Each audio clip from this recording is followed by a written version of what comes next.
Warren Buffett and Charlie once shared the success story of a quintessential American woman entrepreneur with rare high praises. But who is she? Please watch until the end to find out. If you like this video, please share and subscribe.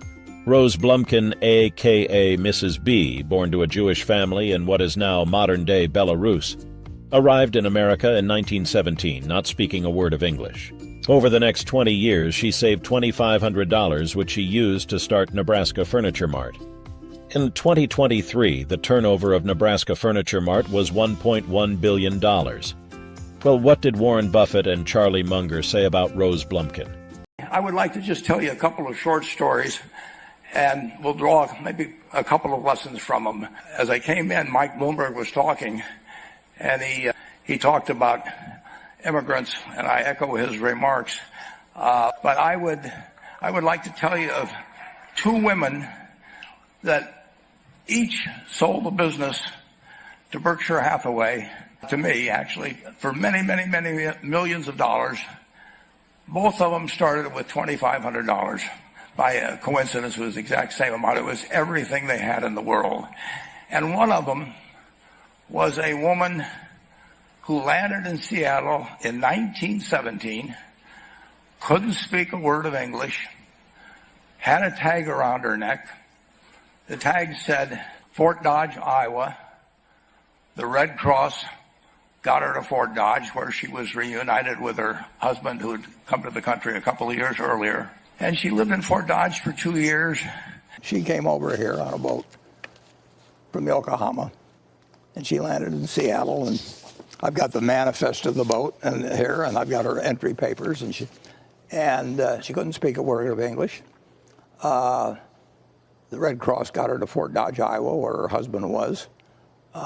She spent 2 years there, couldn't pick up the language there. So they decided to come to Omaha, where there were some Russian Jews, and they would feel at least they had a home of sorts. And she sold used clothing and did various things, had 4 children. And 15 or so years later, she'd saved $2,500. And you're in what became the largest home furnishing store in the country. And as she put it, she felt like a dummy. She couldn't pick up the language. She couldn't learn a word. And so she and her husband decided to move to Omaha. So they came to Omaha in 1919. And there she found a small colony of Russian Jews, so she started feeling more at home. And then as her oldest daughter went to school, she would come home, this daughter, Frances, and she would teach her mother the words she'd learned in school that day. And this woman, Rose Blumkin, spent 20 years saving money, bringing first her siblings over, her mother and father, $50 at a time. She sold used clothing to do it. She had 4 children during this period. And by 1937, after 20 years, she'd saved $2,500. She went to Chicago, and she bought what she could of furniture. Her dream had always been to open a furniture store. And this woman, who had never gone to school one day in her life, with $2,500, but with the same spirit that the people in this room had about having a dream and working to accomplish that dream, she built a business which she sold to me in 1983 for $60 million approximately, and which did $1.5 billion worth of business last year. The 4th generation is working in that business. This woman, Rose Blumkin, she worked for me until she was 103. And then she retired, and she died the next year, which is a lesson to all of Berkshire's managers that premature retirement, you can't tell what's going to happen. But Mrs. B, with her $2,500, one further fact about her, she could not read or write. And she went into a furniture business, and she didn't bring anything in unique in furniture, but she brought a determination to succeed. She knew she could outwork anyone else. Do you have a favorite Mrs. B story you can share with us? Well, she was very peremptory and bossy. She was illiterate in English, although she was fluent in Yiddish. And she could make arithmetic complications in her head that you can't make. I mean, she knew exactly how many yards there were, 26 and a half by 104 and a quarter, in her head.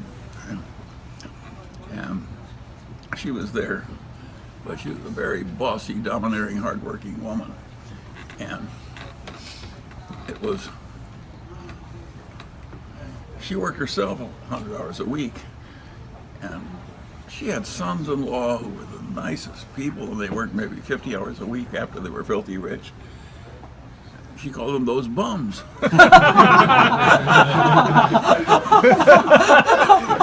She knew that she cared about her customers. She worked at very low gross margins, but she built this incredible business. And I saw one other woman who did a similar thing with $2,500. I paid her hundreds of millions of dollars for her business. So I decided to go to the source and get these people before, I don't want you guys coming around to me asking me hundreds of millions of dollars. I'd like to join in with you much earlier. So I've followed this group, just like Mrs. B selling furniture. I mean, that any one of us could have entered those businesses. That's been the total capital paid into the Nebraska furniture market. And I think if you looked at Enterprise, I don't know their books the same way, but my guess is that very little equity capital has been added to Enterprise over the years. The business built on itself. So I want to tell you, I admire this group enormously. The test isn't whether you get the greatest business idea in the world the first time out. The test is whether you keep learning as you go along what your strengths are and what you can do for your customers, what you can bring especially to the party.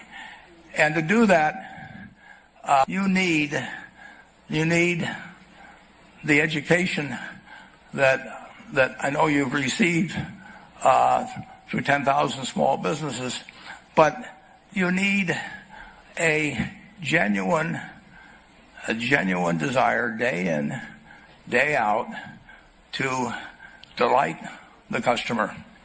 I've never seen a business, and I've seen a lot of businesses, but I've never seen one that delights the customer that doesn't succeed. I mean, what you want is that customer the next day when they think, do I want to rent a car or do I want to buy some furniture? What goes through their mind? It's the place where they've had a great experience. I don't know what I paid for this tie. Actually, probably if somebody gave it to me, but for the purposes of this speech, I will say I have no idea. But or the shirt I'm wearing, or this, but I do know. I will remember how I was treated when I bought it. I mean, you long forget about the price, but you never forget whether you had a good experience or a poor experience with the purchase experience. And you'll have a hard time finding a person that's had a wonderful experience, a delighted experience in purchasing anything that isn't going to come back. And similarly, if the memory is of rudeness, indifference, whatever it may be, they're never going to come back. And as a small business owner, and as you grow, you have to not only be able to project that interest in people's well-being, in delighting them yourself, but you have to do it through other people. And you won't be able to do it through people who themselves do not feel they're being fairly treated, that their views aren't appropriately considered. So you really do have to learn to multiply yourself through other people. And I advise the young people that come to Omaha. We have a number of classes. The key is to, certainly in terms of your personal life, the most important decision you'll make is the spouse that most of you will likely have. And it's very important to surround yourself with people that are better than you are. You are going to move in the direction of the people you associate with. So you constantly, I've been enormously lucky in that respect. I mean, I've just had teachers and friends and a spouse that really was a better person than I was, and I had enough sense to learn from these people that life went better if you behaved better yourself. It took a while. So I advise you to seek out, as your partner in business, your partner in life, whatever it may be, look for the people that actually are examples to you, rather than somebody that you think you need to straighten out yourself. And simple rules like that, delighting customers, working through other people, associating with people that will cause you to move in a better path than you might otherwise have, they will take you so far in life that it's hard to believe. I mean, they took Rose Blumkin without being able to speak a word of English, couldn't read or write, and they took her to what is now a $1.5 billion business. And incidentally, there's been no money put in it since the $2,500. That's been the total capital paid into the Nebraska furniture market. Rose Blumkin had quite an effect on the Berkshire culture, and she created a business with like 500 Depression dollars that became a huge business. You know what her mottos were? Always tell the truth and never lie to anybody about anything. And those are pretty good rules, and they're pretty simple. And a lot of the good rules of life are like that. They're just very simple. And do it right the first time, Lee Quinn. That's a really good rule. Having heard what Warren Buffett and Charlie Munger said about Mrs. B, what then is the business mantra of this amazing American woman entrepreneur? I'm the best operator, not I'm bragging, in the country with common sense. I don't know education, books, percentage. I use the old-fashioned way.